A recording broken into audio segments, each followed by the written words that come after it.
I walked down the street heading to the nearby church. I was consumed with guilt and shame after what I'd done. I needed to let it out, to tell someone, anyone. I headed toward the confession room while keeping my head down.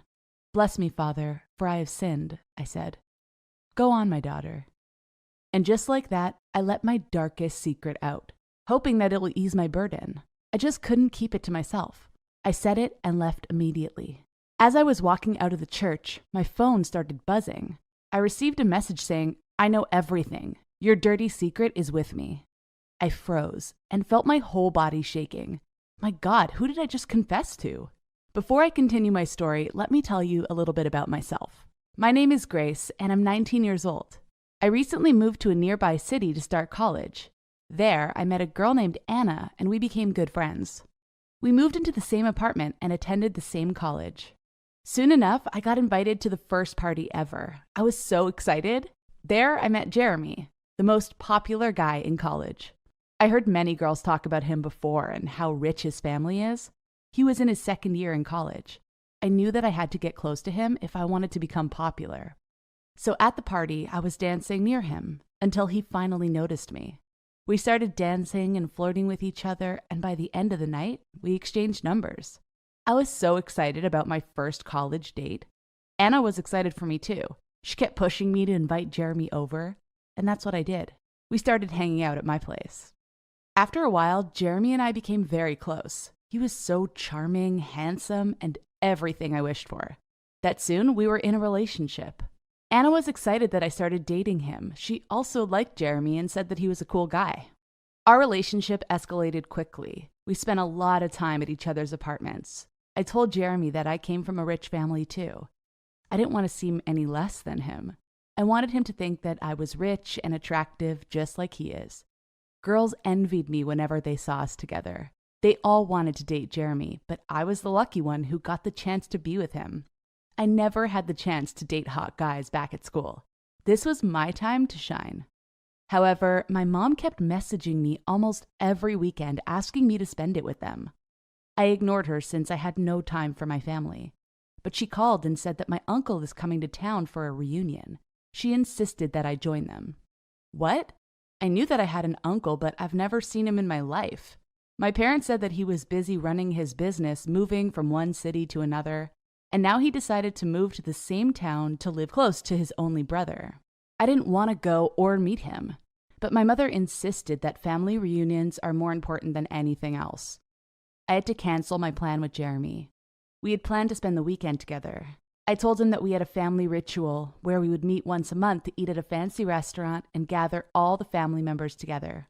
Jeremy believed me and said that I'm lucky to have such a loving family. If only he knew that I'm going to see a family relative that has been out of the picture for so long. I went home feeling angry. I just canceled a weekend with my lovely boyfriend to be with my boring family. I hated the idea of meeting my uncle for the first time. It would be awkward. That evening, I started helping my mom with dinner, and we sat waiting for my uncle to arrive. He arrived on time and greeted us. He looked so elegant, just like the most successful businessmen do. Then he told us that his wife and 2 sons will arrive in a few minutes in a different car. Rich people, I thought to myself. I waited like crazy for this evening to end so I could go back to my apartment. Suddenly, the doorbell rang, and I went to open the door for the wife and children, but what I saw left me in shock. At our doorstep stood Jeremy, holding a bottle of champagne with his mother and little brother. He stared at me in disbelief. We stared at each other for what felt like an eternity. Jeremy is my cousin. I felt my whole body shaking. My mom noticed how I stood there awkwardly, so she quickly pushed me aside and told them to come in.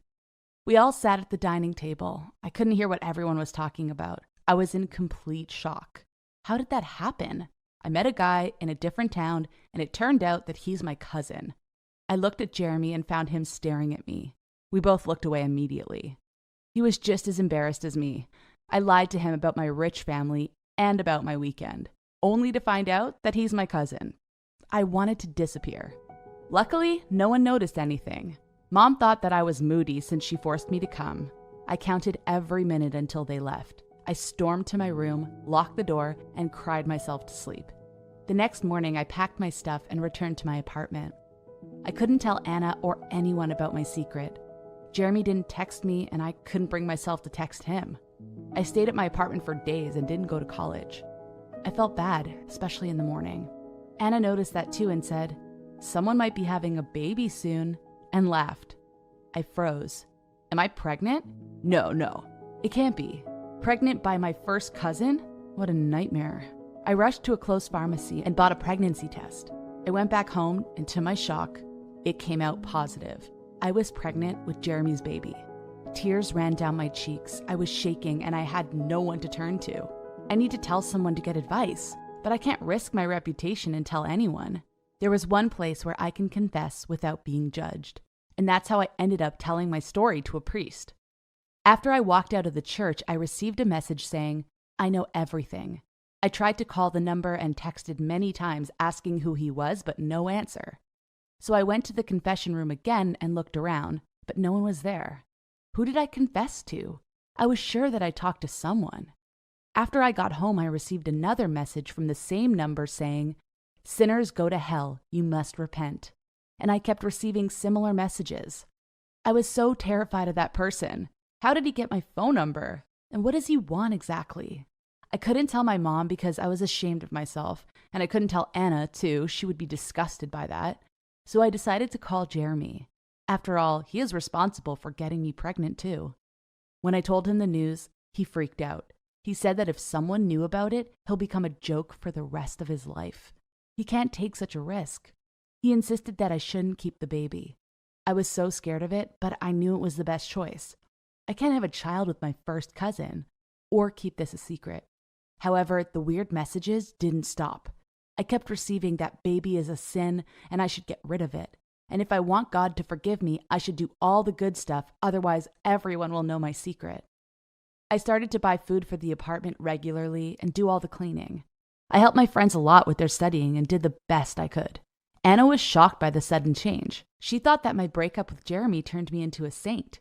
She regularly joked about it, saying, "Who knew that losing a hot boyfriend would make you a good person?" Of course, I couldn't tell her anything, so I preferred to stay quiet. After 2 weeks after my first appointment, I no longer carry Jeremy's baby. I told him the news, and we agreed to stop talking to each other completely and avoid family meetings as much as we can. After all, we both were ashamed of what happened. I felt a huge relief after having such a traumatic experience, but the creepy messages from the priest didn't stop there. He kept asking me to beg for forgiveness by doing good work for others. I replied to his messages saying that I already lost the baby and I did all he asked before. After this, I stopped receiving messages from the priest completely, to which I thought he can't blackmail me or do anything anymore. So I decided to celebrate my freedom, and I asked my college friends if they would like to go out to the party, to which they immediately agreed. There we danced and had a lot of fun. Anna came with us too. She excused herself to the bathroom. I sat there looking at our friends dancing and having fun when suddenly I felt something vibrating next to my leg. I looked down and saw Anna's phone. It was unlocked, clearly. She didn't notice. I glanced at the phone once again. I felt a sudden urge to take a look at it, so I took it and went straight to the messages. What I saw left me in complete shock. In the messages, I saw the name G, and I had a bad feeling about this, so I clicked on it. There were all the messages from the priest. Anna was the priest this whole time. She knew everything all along and kept threatening me. I felt the blood rushing through my veins. I stormed to the bathroom where she was to get an explanation. She was still washing her hands. I showed her the phone and yelled, "What is this? It was you. Why did you do it?" Her expression changed quickly and she yelled back, "I liked Jeremy from the beginning, but you stole him first. When I saw you entering the church, I was about to tell you that I liked him, but I followed you inside, and what I heard there changed everything." I was shocked. The girl who I thought was my best friend betrayed me. She made me do all the things on purpose. Anna continued, "I wanted you to suffer just like I did because you stole the man I like, but you got what you deserve by dating your own cousin." I couldn't believe how mean she was. I left the party and went to my apartment. I packed my things and took the first bus to my hometown. I could never forgive her, so I started looking for a new apartment. I couldn't believe that the one person I trusted the most betrayed me. I blocked them both on my social accounts, and I stayed home for 1 week before moving to a new apartment. When I returned to college, I was shocked to see Anna and Jeremy together. Apparently, she succeeded in seducing him. I turned my head whenever I saw them. I decided to focus on my studies and future. Do you think we should meet? I looked at my phone. I got a text message from SJ, my online friend. I stared at the message for a few seconds, and I didn't reply. I was overwhelmed with emotions. I wanted to meet him, but I'm afraid. SJ and I met through online gaming 7 months ago. We were obsessed with Fortnite, and soon we formed a team and started playing together. We won lots of games. Then, after a while, we started texting nonstop. We cared about each other. We had more things in common than just gaming. We loved the same movies, we were both obsessed with French fries, and we had the same taste in music. We ended up talking and messaging for hours. We shared personal secrets about our lives, but we felt free to do so because we agreed to keep our identities a secret. Basically, we didn't know much about each other, not even each other's real names. We only knew that we lived in the same town. Then things got complicated because we started to develop feelings for each other. He sent me a message saying, "I kinda like you, like really like you, and I think it would be awesome if we meet for real. Don't you think?" I smiled and I texted back with my fake name, Freckle Girl, "Let me think about it." I went into my room and looked in the mirror, and all I could think of is, how am I going to meet him with this face and this body? Chatting with him behind a screen hid all of my insecurities, and I wasn't ready to expose them yet. I mean, I like SJ too, but the thing is, I wasn't skinny or pretty like most of the girls in my school. I was the only redhead with freckles covering my whole face, which was not exactly the normal beauty standard. Being blonde was the hot thing. I sat on my bed thinking, oh dear, what should I do? I couldn't sleep that night for thinking too much about it. But in the morning, I made up my mind, and we can't just keep this relationship a virtual one. And if he can't accept me for who I am, then we're not the friends we pretend to be. So I sent him a message. Let us meet this weekend. Friday afternoon? How about that? And in 2 seconds, I got a reply. Oh, I thought you would never answer. Yes, that'll be great. I know an amazing restaurant that serves great food. I'll text you the time and address later. But wait, how are we going to recognize each other? I asked. I'll wear a black cap with the letter B on it, he responded. Deal. I sent him the message with a winking emoji, and then I started getting ready for school. For 3 days, I couldn't think of anything but meeting him. I was afraid and excited at the same time. Friday came fast, and I wanted to look my best. So I went to the hairstylist in the morning and had a new haircut. I wore the fanciest dress I own and had my makeup done. I was happy with the result, and then went off to meet SJ. And oh my God! I arrived 10 minutes later than I was supposed to, and before I went into the restaurant, I saw a guy wearing a black cap with the letter B on it. When I looked closely, I was shocked to see who he was. It was Josh, the captain of the football team, the hottest, most handsome guy in our school, and who I swore never to speak to again because of what he did to me in 5th grade. That day, the teacher asked us to name our favorite animals. All the pupils spoke about cats, dogs, and fish. I told her that my favorite animals were gorillas because they're really smart. The teacher was happy that I had a different answer, but Josh stood up and said she likes gorillas because they have the same orange hair. Everyone started laughing, and for a whole year, I became a walking joke, and no one wanted to be friends with me or invite me to their birthday party. I looked through the window, and I was furious to know that for the past 7 months, I was talking and playing with a despicable person like him. What if this was a joke? What if he knew who I was and only wanted to make fun of me? I became terrified of this idea, so I just turned around and left him there waiting. I went home and decided not to talk or send him any messages ever again. This relationship is over. The next morning, however, I woke up to a message from him. I waited for you for 2 hours. I hope that nothing bad happened to you. I know you wouldn't stand me up unless it was something serious. Ugh, why do I feel bad about it? How do I tell him that I want nothing to do with him again? I kept the message open. I didn't write anything. On Monday, I went to school, but the minute I got in, I started looking for him. I had this unstoppable urge to see him. The football team was practicing outside, so I headed there. But what I saw made me more determined to never speak to him again. He was kissing another girl, Ashley, every guy in our school wanted to date. What the hell? Was he kidding me? I think the whole I like you thing has ended before it even started. How did I think that a jerk like him could ever change? I turned around and went straight to my class, feeling a bit disappointed and irritated. But then something unexpected happened. Later that day, during chemistry class, the door opened and Josh walked in.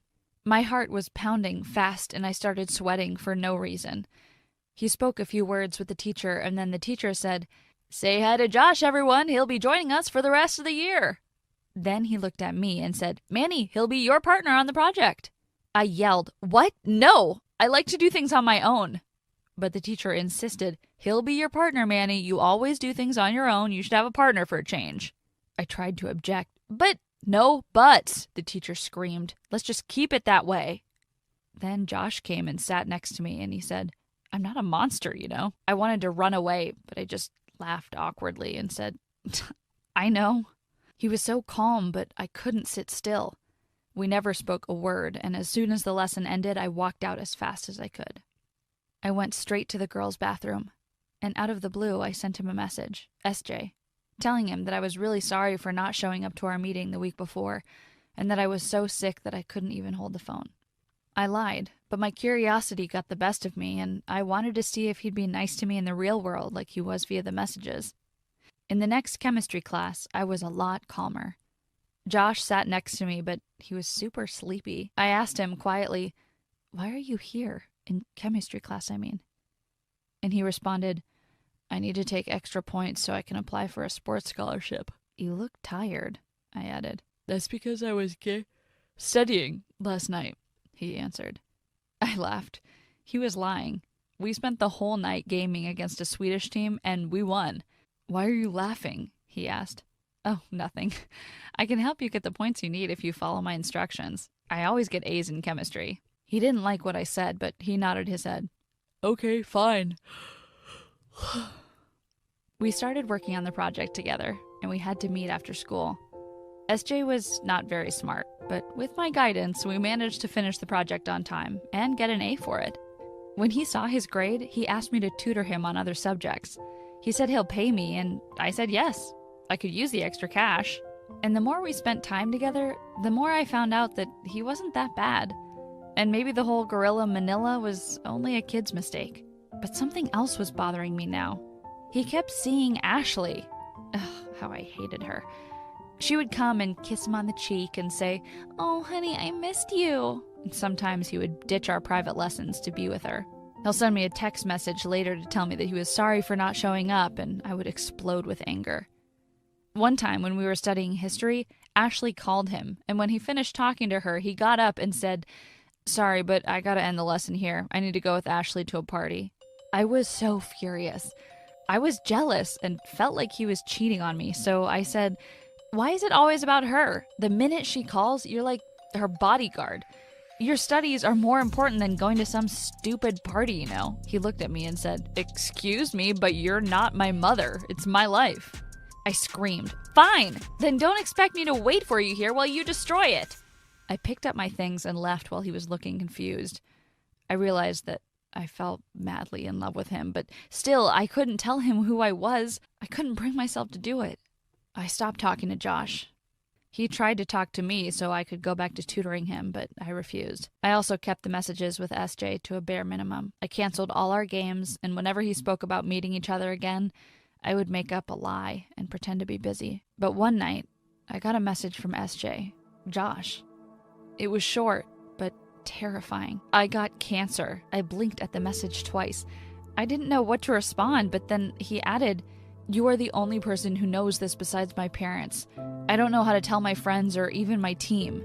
I was horrified, but the only response I could think of was, "I'm so sorry to hear this, but I'll be there for you." He told me about his treatment schedule and how he got the news. It was devastating. The next day when I saw him at school, he seemed fine. He was joyful as always, laughing with everyone like nothing had happened to him. When our eyes met, he came to me smiling and said, "I know that you're upset with me, but I just want you to know that thanks to you, I passed all my exams and got the grades I want." I can apply for my scholarship. I'll be happy if you come and watch me in the final game. Great, I said. I wanted to hug him, but that would be weird, so I just said, see you around. The final game for the football team came 2 weeks later, and I had to go see him. I didn't care if I went there as a friend, a tutor, or an anonymous friend. I just had to go and see him. I was worried about him playing while being sick. I knew he wanted to live his life as normal as possible, but still, it was dangerous. The first half went smoothly. He even scored for his team. I was happy for him.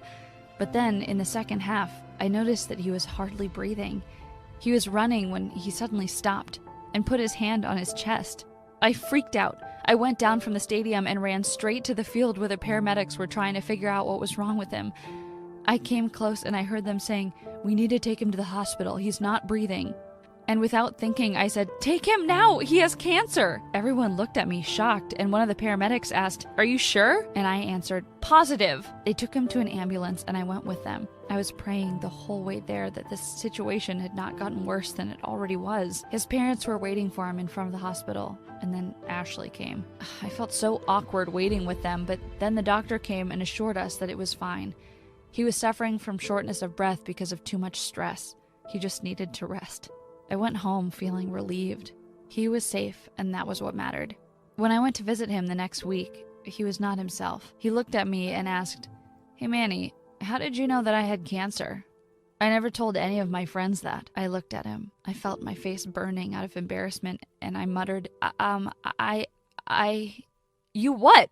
he yelled, and I had to confess, "Listen, Josh, or shall I call you SJ? I watched his face go through all kinds of emotions while he was listening to me. I explained everything to him, how I liked him too, and how I was too afraid to show him the real me, and how I changed my bad idea of him when we started working on the project together. But none of that seemed to make it better. He got angrier with every word I spoke. "So you lied to me the whole time. You made me a stupid fool, and then you told everyone that I had cancer. You know you had no right. I wanted to tell them when I was ready. I didn't want anyone to feel sorry for me. Did you know that the committee is thinking of disqualifying me from the scholarship program because they knew I'm sick? Do you know that Ashley dumped me because of that too? I hate you, and I wish I never knew you." Tears started forming in my eyes. I was hurt by what he said to me, and I also hated myself for causing him so much pain. I left his room and went home. I later sent him tons of messages on his real phone number and messages from my online account telling him how sorry I was. But he never responded to any of them. I was going to get some fries and I saw him sitting with some of his friends. He noticed me, but then he looked away. He was still mad. I took my order and went out. But before I left, Josh followed me to the parking lot. He said, "Yo, Freckle Girl, you free for a game tonight?" I turned around and said happily, "Are you up for a game, SJ?" He nodded and said, "Yeah, and maybe for a meal sometime. You got my number, text me." He went back to his friends, and I was more than happy to send him another message. And now, we're dating for real. What do you think of my story? Let me know in the comments below, and don't forget to subscribe.